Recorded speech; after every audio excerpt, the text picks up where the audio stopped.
The Phuoc Tuy jungle in 1967 was a cathedral of ancient teak trees and suffocating humidity, a place where sunlight struggled to reach the forest floor. Through this emerald gloom, a company of American infantry moved with the deliberate, heavy cadence of a modern industrial machine. To the young GIs of the Ninth Infantry Division, survival was measured in the thickness of their equipment. They marched under the weight of the M1 steel pot, a 2-pound helmet that had become the iconic silhouette of American power. To them, the helmet was a shield against the jagged fragments of mortar rounds and the stray bullets that hummed through the canopy. However, the jungle had a different set of rules, and it favored the silent. As the Americans pushed through a thicket of bamboo, the sounds of their progress echoed like a drum corps. The steel brims of their helmets clattered against low-hanging branches with a sharp metallic clack that carried for hundreds of yards. The chin straps, often left unfastened or draped loosely over the rear rim, jangled against the steel. Even the soldiers' breathing was amplified, trapped inside the hollow resonance of the helmet's interior. To an observer, they weren't just soldiers. They were noisy giants stumbling through a glass house. Hidden less than 50 meters away, perched in a dense cluster of wait-a-minute vines, a 4-man patrol from the Australian SASR, Special Air Service Regiment, watched the spectacle with a mixture of disbelief and quiet pity. The Australians looked fundamentally different. There were no steel silhouettes among them. Their heads were covered in soft olive-drab gi hats, canvas bush hats with short brims, or simple sweatbands made of torn green fabric. They had stripped away the weight in the armor in favor of something far more precious in the deep bush: the ability to hear. Sergeant McNeil, the SASR patrol commander, signaled his men to remain motionless. He watched as the American lead scout passed by, eyes fixed forward, his ears completely encased by the heavy steel shell of his M1. The scout was deaf to the forest. He couldn't hear the subtle change in the cicada's rhythm that signaled a human presence, nor could he hear the soft rustle of McNeil's team shifting their weight just feet away. The helmet that was supposed to save the American's life was effectively isolating him from the very environment he was trying to survive. "They're too loud," McNeil thought, his own ears unobstructed, catching the faint click of a Viet Cong weapon being readied in a distant bunker line that the Americans were walking straight toward. They're trusting their armor to do the work their senses should be doing. For the SAS, the jungle was not a place to be fought with steel and Kevlar. It was a sensory medium. By taking their helmets off, the Australians had made a choice. They would rather hear the enemy coming than have a piece of steel protect them once the enemy had already found them. As the last American soldier disappeared into the brush, the SAS team melted back into the shadows, moving like ghosts in a house where the owners had forgotten how to listen. To the American military establishment, the M1 helmet was more than a piece of protective gear. It was a psychological anchor. Since the trenches of World War I, the steel pot had symbolized the industrial might and the life-preserving commitment of the United States to its sons. On the fire bases of the Central Highlands or the streets of Hue, the M1 was an absolute necessity, capable of deflecting high-velocity shrapnel and providing a layer of security during chaotic artillery barrages. However, in the claustrophobic depths of the Phuoc Tuy jungle, this defensive mindset created a dangerous paradox. The American infantryman was trained to survive the hit, but the Australian SAS was trained to avoid the hit entirely. The primary flaw of the M1 helmet in the bush was its devastating effect on situational awareness. The heavy steel shell functioned like an acoustic chamber. When a soldier wore it, the sounds of his own movement, the scrape of a pack strap, the crunch of a dry leaf, even the rhythm of his own heartbeat were magnified and echoed back into his ears. Simultaneously, the wide flared rim of the helmet acted as a barrier to external sounds. It blocked the subtle directional cues that a soldier needed to pinpoint a threat. In the jungle, where visibility was often limited to 5 or 10 feet, sound was the only early warning system. By wearing the M1, the Americans were effectively hunting in the dark with earplugs. "If you can't hear the breeze change, you can't hear the ambush," Sergeant McNeil whispered during a brief halt as they tracked the American company's flank. The weight of the helmet, nearly 3 pounds when wet and caked in mud, also dictated the soldier's posture. After hours of trekking through the thick undergrowth, the neck muscles of the GIs would inevitably fatigue. Their heads would begin to droop, their gaze falling to the boots of the man in front of them. The M1 helmet didn't just heavy the head, it narrowed the world. It forced the wearer into a downward-looking, insular state of mind. They were focused on the struggle of the march rather than the predatory scan of the environment. The Australian SASR viewed this as tactical suicide. Their predatory mindset dictated that every sense must be tuned to the maximum frequency. By opting for the soft Gai hat or a simple headband, the SAS operators maintained a full 360-degree field of hearing. They could detect the snick of a safety catch or the unnatural silence of birds long before an enemy appeared in their sightlines. Their necks remained limber, their heads moving in a constant, fluid sweep of the canopy and the shadows. For the SAS, protection was found in information, not in metal. They believed that the best armor was the 3 seconds of warning provided by a sharp ear, enough time to drop into a firing position or melt into the ferns. The Americans were prepared for the moment they were shot at. The Australians were prepared to ensure that moment never happened. This fundamental difference in philosophy was about to be put to the test as the trail ahead narrowed into a classic Viet Cong kill zone. As the SAS patrol moved deeper into the Zone D jungle, the transition from the American infantry's path to the Australians' territory was marked by a sudden, absolute shift in volume. Sergeant McNeil's team didn't just walk, they flowed. Each man was a study in sensory immersion. Without the flared brim of a steel helmet to obstruct their peripheral vision, or the heavy chin straps to chafe their skin, they were free to become extensions of the foliage itself. The Gigi hat, a soft canvas bush hat, was the SAS operator's most trusted tool. Unlike the M1 helmet, which sat high and rigid, creating a distinct, unnatural dome shape that the human eye was evolved to detect, the soft hat broke up the silhouette of the head. Its floppy brim dipped and sagged, blending into the jagged patterns of the ferns and shadows. In a world of filtered light and chaotic textures, the SAS headgear was a masterpiece of passive camouflage. Ears open, eyes moving, McNeil signaled with a subtle rotation of his wrist. The tactical advantage became undeniable when the patrol reached a choke point, a narrow corridor of ancient mahogany trees where the air felt unnaturally still. In an M1 helmet, a soldier's hearing would be dominated by the tunnel effect, the internal echo of his own heavy breathing. But McNeil, wearing only a torn green sweatband, tilted his head. He didn't just hear the jungle, he felt its vibration. 100 yards to their left, the cicadas had stopped their rhythmic buzzing.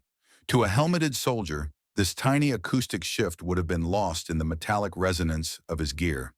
To McNeil, it was a siren. He froze, his head moving in a slow, limber arc that was only possible without the 3-pound weight of a steel pot.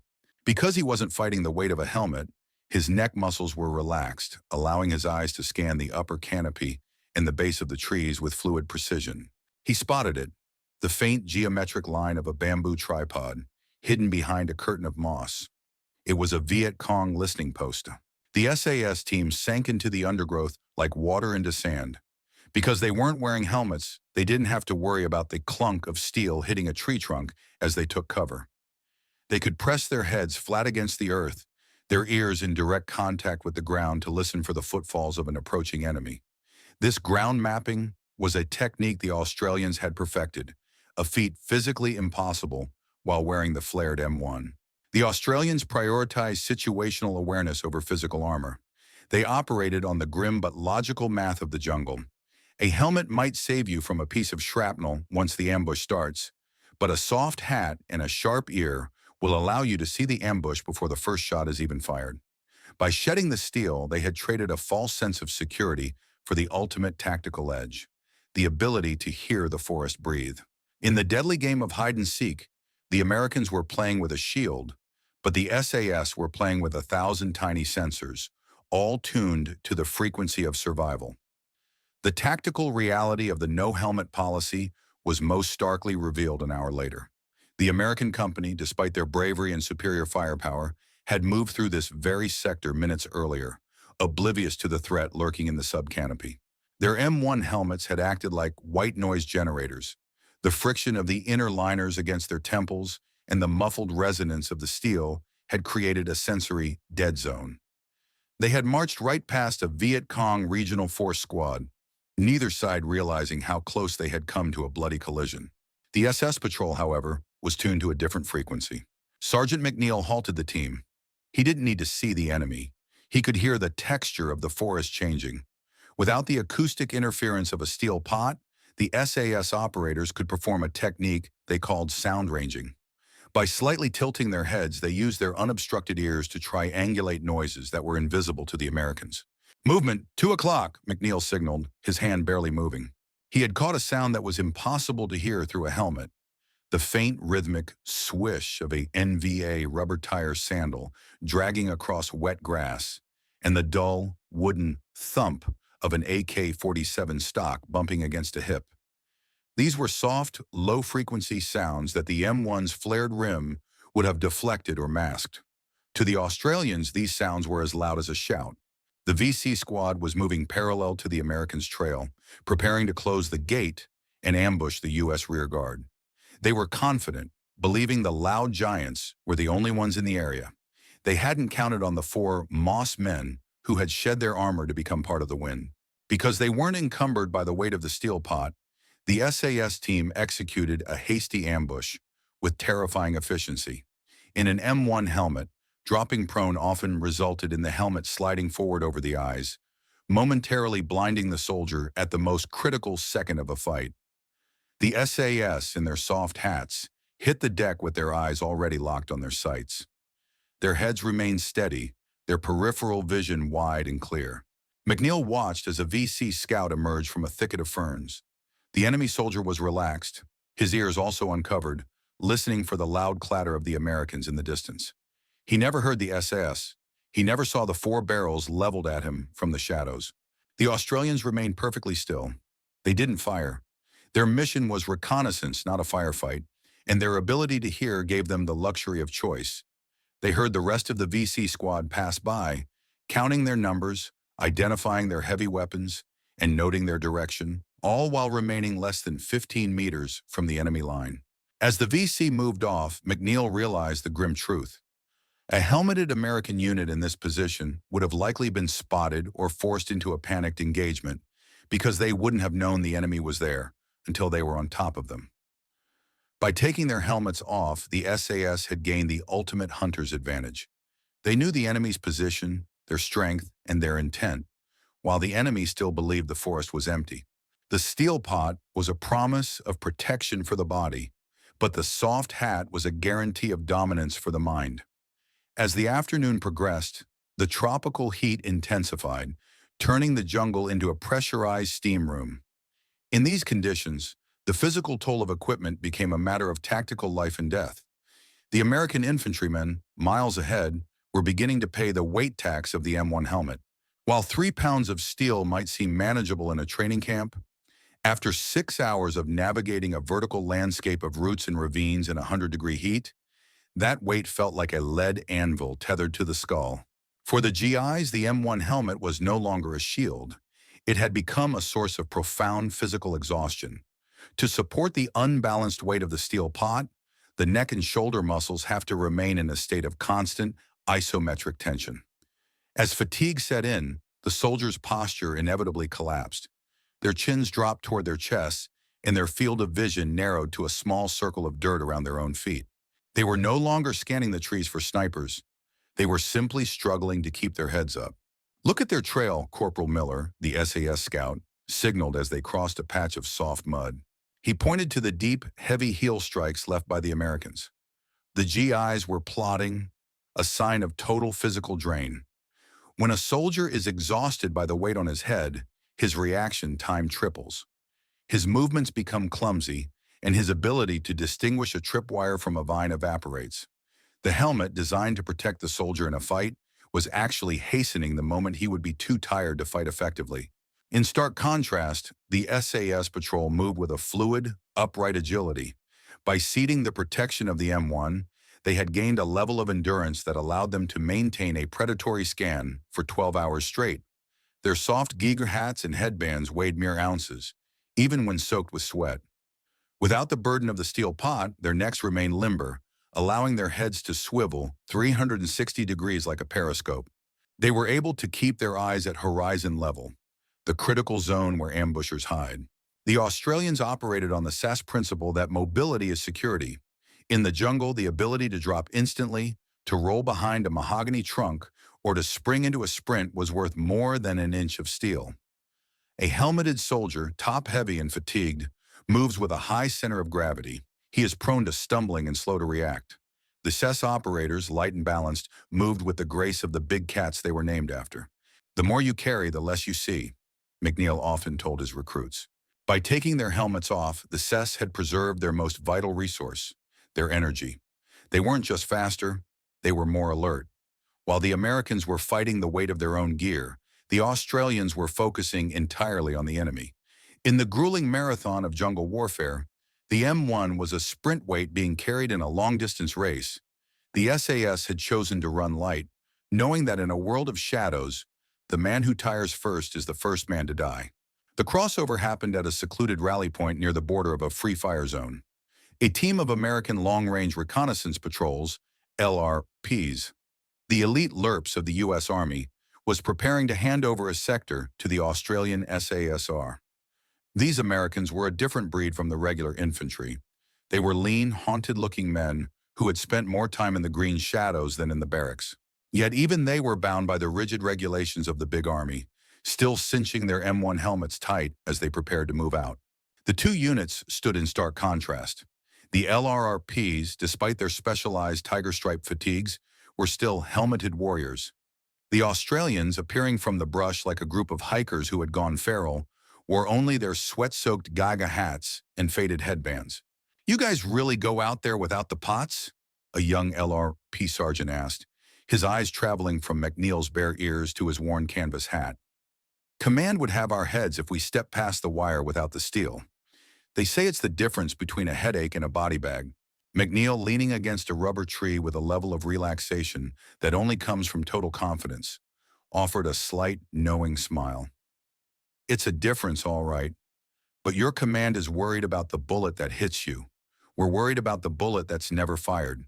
He gestured toward the dense tree line they had just emerged from. "How many times have you snagged that rim on a vine today? How many times did you have to stop and adjust it because it slid over your eyes when you were looking for a tripwire?" The American sergeant paused, a flicker of recognition crossing his face. He reached up and rubbed the raw, red chafe marks where the heavy canvas chin strap had been grinding into his jaw for 3 days. The LRRPs were the best the U.S. had to offer, and they were beginning to realize that the protection they were ordered to wear was a ball and chain. "We hear you coming from a mile off, mate," Miller added quietly. Not to boast, but as a professional observation. "Not because you're loud soldiers, but because those pots turn every branch into a bell. You're looking at the ground because your necks are blown out. In our book, if you're looking down, you're already dead. You just haven't fallen over yet." The LRRP team leader looked at his own men, exhausted, straining under the weight, their situational awareness dulled by the very gear meant to save them. He looked back at the Australians, who seemed as fresh and alert as if they had just started the day. It was a moment of profound tactical clarity. The elite Americans realized that while they were trained to survive a fight, the SAS were trained to own the environment. "Why don't you guys wear them?" the American asked one last time. "Because we aren't going into a fight," McNeil replied, his eyes scanning the horizon with unobstructed clarity. "We're going into our house, and nobody wears a steel pot in their own lounge room." The LRRPs watched in silence as the SAS team vanished back into the foliage. They didn't stomp. They didn't clatter. They simply ceased to be. For the elite Americans, the lesson was clear. In the deep jungle, the greatest armor wasn't made of steel. It was made of the silence you kept and the sounds you were allowed to hear. The theoretical debate over headgear became a brutal reality during a night extraction mission near a Viet Cong-controlled riverbank. A squad of regular U.S. infantry was attempting to link up with a downed helicopter crew, moving through a corridor of razor-sharp elephant grass and tangled lawyer vines. The tension was thick, the air heavy with the scent of stagnant water and cordite. Less than 100 yards away, McNeil's SAS patrol was moving in parallel, providing a silent screen for the Americans. The contrast in their movement was haunting. The SAS, in their soft headbands and Geiger hats, were like smoke. They slid through the razor grass without a sound. The Americans, however, were struggling. The tragedy began with a single metallic clack. A young U.S. private, blinded by sweat in the downward tilt of his heavy M1 helmet, failed to see a low-hanging mahogany branch. As he ducked to avoid a vine, the flared rim of his steel pot struck the solid wood with the resonance of a hammer on an anvil. In the pre-dawn stillness, the sound carried like a gunshot. Instantly, the jungle erupted. The Viet Cong, who had been tracking the noisy American column, used that single sound as their signal. A hidden machine gun nest opened up, zeroing in on the exact location of the metallic strike. "Get down!" a sergeant screamed, but the chaos had already taken hold. In the frantic rush for cover, the flaws of the M1 became fatal. As the private dove into a ditch, the weight of the helmet, top-heavy and shifted by the impact, slid forward, the chin strap snapping against his throat. For 3 critical seconds, the soldier was blind, his vision completely blocked by the steel rim of his own protection. In a firefight, 3 seconds is an eternity. He struggled to push the helmet back, but a burst of AK-47 fire found him before he could regain his sight. From their flank, the SAS team watched the disaster unfold. They were under fire as well, but their experience was entirely different. Because they had no helmets to slide over their eyes, their vision remained wide and clear. They could see the muzzle flashes in the tree line with unobstructed peripheral vision. "Target 10 o'clock, McNeil shouted, not over a radio, but with a voice that could hear its own echo. The Australians responded with a point-blank ferocity that only unencumbered soldiers can manage. Because they weren't fighting the weight on their heads, they could roll, pivot, and return fire from awkward, low-profile angles. They stayed low to the ground, their ears pressed to the earth to hear the shifting positions of the VC attackers. While the Americans were pinned down, fighting their own gear as much as the enemy, the SAS moved like ghosts through the grass, flanking the machine gun and silencing it with a volley of grenades. When the smoke cleared, the lesson was etched in blood. The helmet that was supposed to save the private had instead advertised his position, blinded him at the moment of contact, and restricted his movement when he needed it most. He hadn't been killed because the helmet failed to stop a bullet. He had been killed because the helmet had invited the bullet to find him. By the time the Vietnam War drew to its complicated conclusion, the image of the soldier had undergone a quiet but radical transformation. The era of the steel pot was fading, replaced by a philosophy born in the humid, blood-soaked shadows of Phuoc Tuy. The Australian SASR had proven that, in the world of high-stakes special operations, the greatest form of protection was not the thickness of one's armor, but the clarity of one's senses. The no-helmet policy, once viewed by conventional commanders as a reckless Australian eccentricity, became a foundational pillar for elite forces worldwide. The Americans, ever students of the hard-earned lesson, took the tragic experiences of their LRRPs and SEALs to heart. By the late 1970s and early 80s, the rigid, sensory-depriving M1 was being phased out in favor of the PASGT, Personnel Armor System for ground troops, which utilized Kevlar to reduce weight and featured a lower profile to allow for better hearing. However, the true heirs to the SAS philosophy were the modern high-cut helmets used by Tier 1 operators today. These modern systems feature massive cutouts around the ears, specifically designed to accommodate advanced communication headsets and, more importantly, to ensure that the soldier's natural hearing remains unobstructed. The military had finally admitted what the SAS knew in 1967. A soldier who cannot hear is a soldier who cannot survive. The legacy of the giggy hat and the sweatband lives on in the predatory mindset of modern special forces. Today's operators often opt for soft, boonie hats during long-range reconnaissance, prioritizing the breakup of their silhouette and the comfort required for long-term situational awareness over the heavy ballistic protection of a helmet. They have embraced the Australian mantra that mobility and information are the ultimate armor. As the veterans of the SASR look back on their time in the Iron Triangle, they don't remember the helmets they didn't wear.